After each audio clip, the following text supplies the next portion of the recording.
कक्षा 10वीं में पढ़ने वाले सभी प्यारे विद्यार्थियों, जय हिंद, वंदे मातरम। आज के इस वीडियो आपके लिए बहुत ही ज़्यादा खास होने जा रहा है, क्योंकि आज हम आपको कक्षा 10वीं अर्धवार्षिक परीक्षा 2024 और 25 के अंग्रेजी पेपर का संपूर्ण एनालिसिस, संपूर्ण उत्तर सहित प्रश्न पत्र आपको हल करवाएंगे। प्यारे बच्चों, आप देख सकते हैं यहाँ पर कक्षा 10वीं अर्धवार्षिक परीक्षा 2024 और 25 अंग्रेजी के पेपर का हल 1003 कोड का क्वेश्चन पेपर है। ये देख लो, आप इनके आंसर देख लीजिए फटाफट। क्वेश्चन नंबर पहला प्रश्न आपका पूछा गया था, read the following passage and answer the question given below. यानी कि पहला प्रश्न प्यारे विद्यार्थियों आपका पूछा गया था, यानी कि आपको गद्यांश सावधानी पूर्वक पढ़ना है और उनके सभी प्रश्नों के उत्तर आपको निकालना है। पहला प्रश्न देख लेते हैं। पहला प्रश्न आपका पूछा गया था, है ना, तो उसके आंसर देख लेते हैं हम फटाफट जल्दी से। आपने कितने नंबर आप अंग्रेजी में प्राप्त कर रहे हैं फटाफट जल्दी से चेक कर लीजिए। पहला प्रश्न आपके सामने डिस्प्ले पर।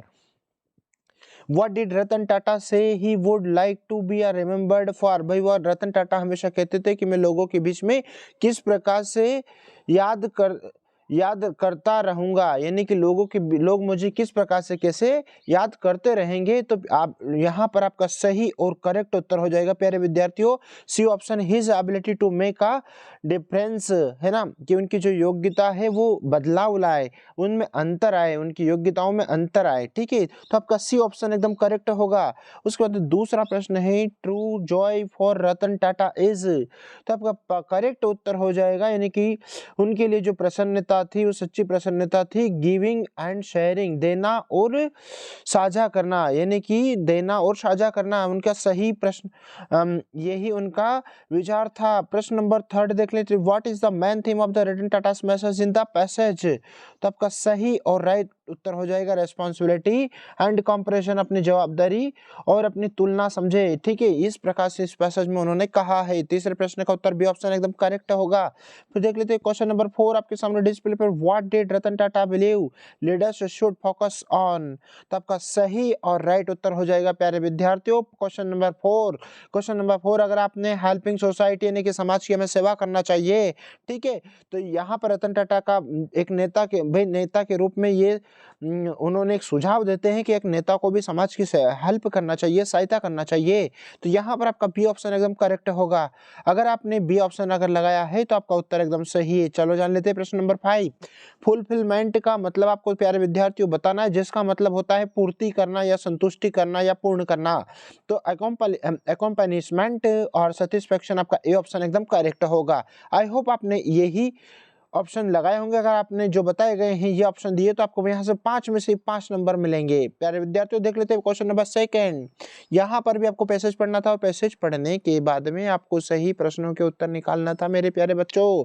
देख लेते हैं हम जल्दी से फटाफट ये जो पूरा जो पैसेज है ना, एक राजा है और उसका लड़का है जो कि बाहर वो जो खेलता है तो उसको कांटा उसके पैर में लग जाता है और वहाँ पूरे दालान को वेल फर्निश्ड बनवाना चाहता है और वो बनाता है, जो कि सारा स्टोरी इसमें इस प्रकार से विद्यमान है। और वो मंत्री वगैरह से सलाह लेता है और वो पूरे बगीचे को कारपेट कर देता है, लेकिन मंत्री सलाह देता है, सॉरी, कि उसके लिए एक छोटे से मखमल के जूते लेकर आ जाओ, इससे बेस्ट ये होगा। ठीक है, और ये मंत्री के जो इस विचार से वो बहुत अति प्रसन्न होता है। ये पूरा स्टोरी इसमें बताया गया है। देख लेते पहला प्रश्न आपके सामने, why did the king order the garden to be cleaned and carpeted with leather, है ना, ये जो है ना, ये किसके लिए और क्यों, किसको ये आदेश देता है, ठीक है, और क्यों आदेश देता है कि पूरा जो बगीचा है वो पूर्णतः रूप से साफ होना चाहिए, कारपेट युक्त होना चाहिए पूरा बगीचा, ये ऑर्डर वो क्यों देता है। तो आपका सही उत्तर हो जाएगा, इसलिए देता है कि उनका जो पोता है, यानी कि उनका जो लड़का है, prince could play without getting hurt, उनका जो बच्चा है वो बिना परेशानी के खेलता रहे, इसलिए वह बगीचे में बिल्कुल साफ स्वच्छ और कारपेट बिछाने के लिए ऑर्डर कर रहा है। दूसरा प्रश्न देख लेते हैं प्यारे विद्यार्थियों, according to the Guru what was the simpler solution, यानी कि गुरु के अनुसार साधारण उपाय क्या था। गुरु ने उन्हें साधारण उपाय क्या बताया था, covering the princess fit his soft leather shoes, ये गुरु ने उनको विचार बहता है। तो मिनिस्टर के द्वारा बोला गया था कि उनके लिए सॉफ्ट मुलायम, उनके पाँव के लिए जूते, छोटे छोटे जूते मंगवाया जाए, ये उन्होंने सुझाव दिया था। उसके बाद में प्रश्न नंबर 3 देख लेते हैं आपके सामने डिस्प्ले पर। Why did the Guru suggestion make the king happy? भाई गुरु ने जो सुझाव दिया था उससे राजा क्यों प्रसन्न हुआ था? क्योंकि it was affordable and simple, ये बहुत ही सस्ता और साधारण उपाय था उनका, यानी कि कम बजट में बहुत अच्छा कुछ प्राप्त करना, ये सुझाव उन्होंने दिया था, इसलिए राजा प्रसन्न हो गया। फिर अगला प्रश्न नंबर 4 देख लेते हैं। What is the main lesson of the story? ये जो कहानी है ना, इसका मुख्य आधार है simple solution are often better, जो साधारण उपाय है वही सबसे अच्छे होते हैं। बी ऑप्शन आपका प्यारे विद्यार्थियों, बी ऑप्शन एकदम करेक्ट होगा। जान लेते हैं प्रश्न नंबर 5। चलते हैं। बाउड का मतलब होता है एकदम नीचे झुकना, तो नीचे झुकना का बेंट इज बॉडी रेस्पेक्ट, आदर के साथ में नीचे झुकना, जो कि इस मिनिस्टर को इसमें प्रयोग किया गया है। तो ए ऑप्शन प्यारे विद्यार्थियों आपका सही होगा। चलते हैं सेक्शन बी में। आपका यहाँ पर पैसेज पूछा गया था जिसमें आपको में टाइटल निकालना था और पैसेज निकालना था। तो टेक्नोलॉजी, एजुकेशन टेक्नोलॉजी के ऊपर पूरा का पूरा ये डिपेंड करता है प्यारे विद्यार्थियों। तो एडवांटेज ऑफ टेक्नोलॉजी आपका टाइटल हो जाएगा, और नोट्स में आपको नोट्स जो बनाना था वो पॉइंट में बनाना था। चलो देख लेते हैं क्वेश्चन नंबर 4। कैरेक्टर सर्टिफिकेट का प्यारे विद्यार्थियों आपको इसमें चरित्र प्रमाण पत्र के लिए आपको अपने प्राचार्य महोदय को एक एप्लीकेशन लिखना है, जिसमें आप चरित्र प्रमाण पत्र बहुत ही सिंपल सा है, स्कूल का नाम लिखना है और I have joined Indian army so please give me character certificate. बस इतनी सी बड़ी बात थी जो आपको लिखना था। उसके बाद में प्यारे विद्यार्थियों अगर आप चाहें तो यहाँ पर आपको मैरिज के लिए इनवाइट, आपके भाई ने आपको आमंत्रित किया और वहाँ पर आपको मैरिज के लिए बुलाया गया है, जो कि यहाँ पर आपको इसमें ये करना था। फिर देख लेते हैं अगला प्रश्न आपके सामने है, यानी कि क्वेश्चन नंबर 5। क्वेश्चन नंबर 5 आपका है, यानी कि आपको किसी एक टॉपिक्स के ऊपर, यहाँ पर किसी एक टॉपिक्स के ऊपर आपको निबंध लिखना है प्यारे विद्यार्थियों। फिर यहाँ पर 6 में ये जो दे रखा है ना, इस पिक्चर को देखकर आपको कुछ पॉइंट में आपको लिखना था। फिर देख लेते हैं क्वेश्चन नंबर 7 आपके सामने डिस्प्ले पर। इसमें आपको फिल इन द ब्लैंक्स करना था। पहले में कुड आ जाएगा प्यारे विद्यार्थियों, दूसरे में अनलेस आ जाएगा, तीसरा आपका नेगेटिव है इसलिए एनी आएगा, नेगेटिव स्टेटमेंट के लिए एनी का यूज होता है, तीसरे में ए एन वाई, पहले में अनलेस, दूसरे में अनलेस, पहले में कुड।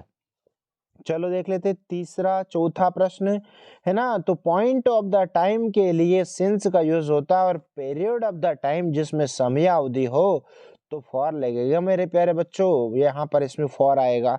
फिर नंबर 5 देख लेते, did not study well he failed, अगर आप अच्छे से परिश्रम, उसने अच्छे से अध्ययन नहीं किया इसलिए फेल हो गया, इसलिए आया है ना, तो सो लगाएंगे। फिर यहाँ पर ही टीच इन, तो इन यूनिवर्सिटी यू आया है ना, यह क्या है वोवेल्स कॉन्सोनेंट है, तो ए आर्टिकल का यूज होगा।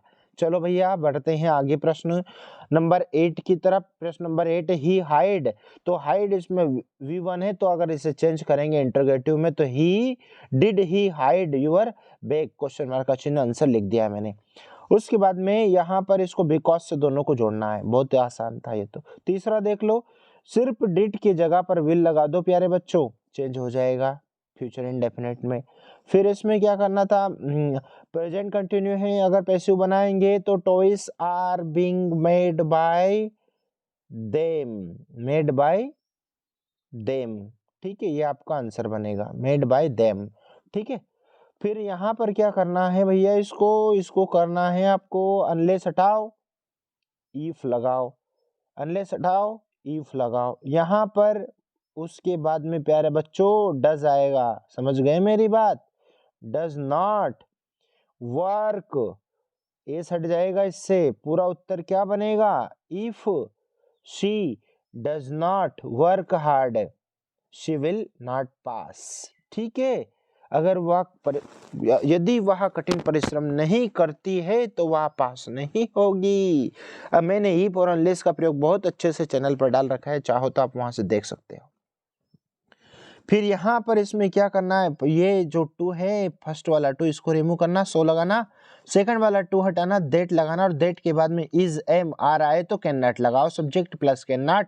तो यहाँ पर पूरा उत्तर बन जाएगा he is so dull that he can not pass this test. फिर उसके बाद में क्वेश्चन नंबर 9 पर बढ़ते हैं हम। क्वेश्चन नंबर 9 देख लो फटाफट जल्दी से।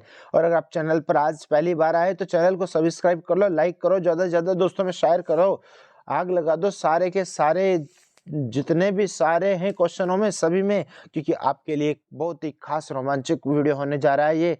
और आने वाले कल के पेपर के लिए भी, संस्कृत के पेपर के लिए 100% सॉल्यूशन अगर आपको देखना है तो चैनल से जुड़ जाए।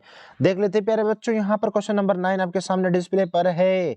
आपको यहाँ पर who is the poet of the poem dust of snow का कवि कौन है, तो रॉबर्ट फ्रॉस्ट ने लिखी है प्यारे बच्चों डस्ट ऑफ स्नो। देख लेते question number 2, according to Mandela what comes naturally to heart. Mandela ji यही चाहते हैं कि सभी से प्रेम करो, ठीक है, बी ऑप्शन सही होगा। Anne Frank wrote her diary, Anne Frank ने डायरी में क्या लिखा था, तो उन्होंने लिखा था while hiding with her family, B option सही होगा। उसके बाद what does the poets compare the tree branches to, तो annually discharged patients, B option सही होगा। चलो क्वेश्चन नंबर 10, फिर आपको पैसेज पूछा गया था। तो पहला प्रश्न आपके सामने, what happened when the young seagull run to the brink of the ledge. आपका उत्तर होगा क्या होगा, ही बिकम अफ्रेड, वह थोड़ा डरा हुआ था, ठीक है, वो थोड़ा सा डरा हुआ था। अगला देखो, why did the young sleep at night, कहाँ सोया था उस रात्रि को, अंडर द लेज। उसके बाद में बी ऑप्शन सही होगा। नंबर 3 आपके सामने डिस्प्ले पर, लिटिल का मतलब प्यारे बच्चों थोड़ा छोटा होता है, स्मॉल आपका उत्तर होगा। फिर यहाँ पर बी में देख लो, फ्रॉम विच पोयम, कहाँ से लिए ये, तो ये पोयम प्यारे बच्चों द बॉल पोयम है ये, ठीक है। फिर which of the merely, merely का मतलब होता है बिल्कुल आनंदित होना, प्रसन्नचित होना, तो हैप्पीली इसका आंसर सिमिलर यानी समानार्थी, समानार्थी। वेयर डिड द बॉल गो, कहाँ चली गई थी वो बॉल, पानी में चली गई थी, इन द वाटर। और बाकी की ये रहे क्वेश्चन। आई होप आपने सारे के सारे प्रश्नों के उत्तर लिख दिए होंगे। मैं और अगर आप चैनल पर पहली बार आए तो लाइक करो यार, ज़्यादा से ज़्यादा शेयर करो, क्योंकि कल फिर मैं आपके लिए इसी प्रकार का संस्कृत का पेपर लेकर आऊँगा और उसका संपूर्ण एनालिसिस आपको बताऊँगा, है ना। मिलते हैं एक नए वीडियो के साथ में, तब तक के लिए जय Hind, Vande Mataram, thank you so much.